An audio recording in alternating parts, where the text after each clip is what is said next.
watching Scream 7 in theaters and thought what better time than ever to do a tier list of the entire franchise.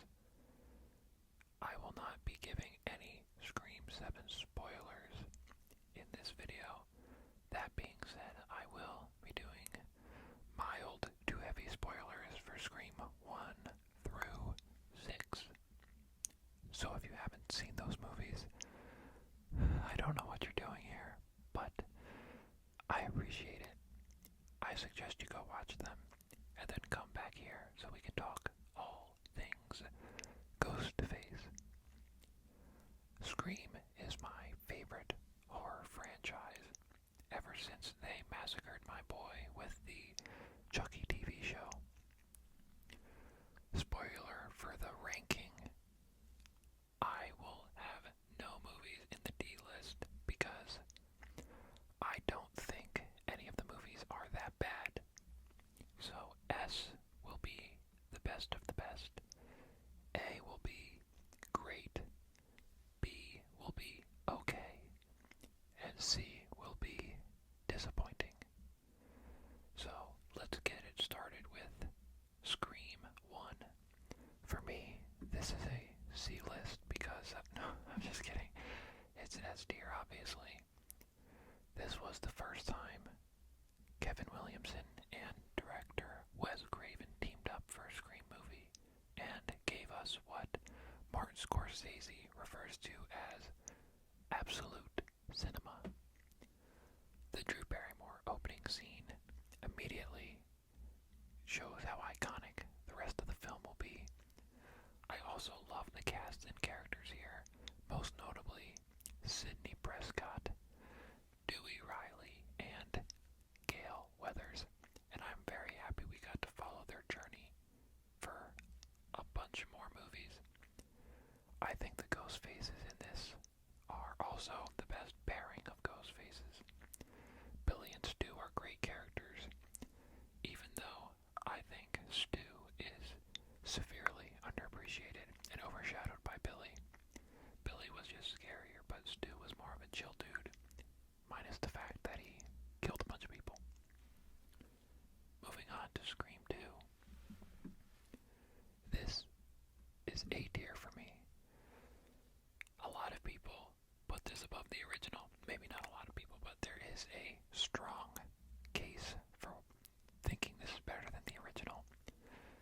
And I get the point of it. There's a lot to love. I think it was ballsy to kill off Randy in this movie, especially given his fan favorite status in the first one, and the meta geek that we all relate to. I also really love Debbie Salt as Ghostface, and I love the twist that she's really Mrs. Loomis, Billy's mother. As much as I love Timothy Olyphant, I don't necessarily like Mickey as the Ghostface because I just feel like he's a forgettable character overall, especially considering that he just kind of disappears halfway through the movie. But I do think this movie has a lot to offer, and I really like it. Moving on to Scream 3. This is a C tier for me. I don't think the comedy works here. It's 75% comedy and 25% horror, while I think the rest of the franchise, minus Scream 7, is 75% horror and 25% comedy. People love to talk about how great Parker Posey is in this movie. She just doesn't work for me. I think Parker Posey is a great actress, but Jennifer Jolie as a character just doesn't work. I think she's in a completely different movie than the rest of the cast. I also don't like the Ghostface reveal. I don't like Roman Bridger as a character, especially after he kind of fakes his death halfway through. Not halfway through, in the third act, but still, that was kind of a cop-out. But credit where credit's due. He was the first Ghostface to be one of one, being the killer. this is gonna go above Scream 2, or there we go, above Scream 2 in the A tier category. I really want to put it in S tier. The only thing holding this movie back for me is I don't like the other Ghostface that isn't Jill Roberts. Notice how I didn't say their name because I do not remember it. They were played by one of the Culkins, but I think they were very forgettable and very boring. That being said, this movie is carried so hard by Jill Roberts as a character and a Ghostface. I love the ending where she wins for a brief moment, and I love, love, love the commentary on reboots.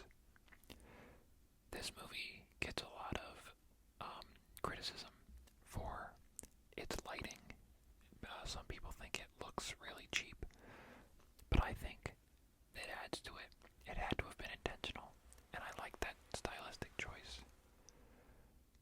I also really like where Sydney is in this movie, especially considering in Scream 3 she was a borderline side character. I like that she's more focused in this.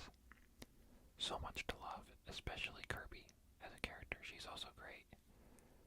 And the kills are some of the most graphic in the entire franchise. Moving on to Scream 5. This is B tier for me. A lot to love, but I think where this movie falls flat is the dialogue.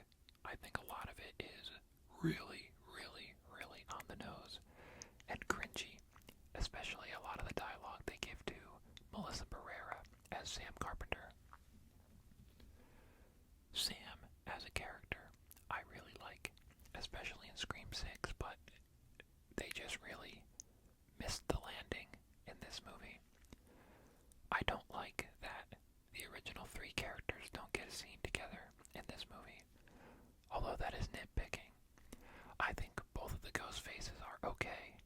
I like Jack Quaid's character and Mikey Madsen's character Amber, but as ghost faces, I just thought it was okay. It honored Wes Craven's legacy in the franchise very much, and I like that. I'm really happy everyone returned, and overall, I like a lot of the new characters, the core four, as you would call it, minus the girl twin. I think she's trying too hard to be Randy, and it just doesn't work. A lot of the dialogue seems forced, and while I'm a big fan of the actress, I'm just not a big fan of the character. Mindy is her name, it just came to me. Mindy and Chad. I like their actors a lot. I'm happy they came back, but I don't like Mindy as a character. Scream 6. I'm gonna put this above Scream 3 in C tier. I really didn't like the fact that there were three ghost faces, and also I didn't like the fact that one of the ghost face characters died, quote unquote died, halfway through the movie, only to reveal that their death was faked. That was a really big cop-out. That being said, there was a line of dialogue early in the movie where I guessed who 2 out of 3 of the Ghostface killers were. When Quinn says something along the lines of, "It hasn't been the same since my brother died," I knew they were definitely related to Jack Quaid's character, once again, blanking on his name, but I thought that was a little too much of a dead giveaway. I also did like that Kirby came back, although I was disappointed with how she was utilized. For the most part, I feel like she was just there to be there. It also felt very much its own movie because Sydney nor Dewey were in it, and it was just Gale. But I didn't necessarily hate that. I like this movie more than Scream 3, but it's not one of my favorites. And I don't like the Ghostface reveal. And the third act, especially in the studio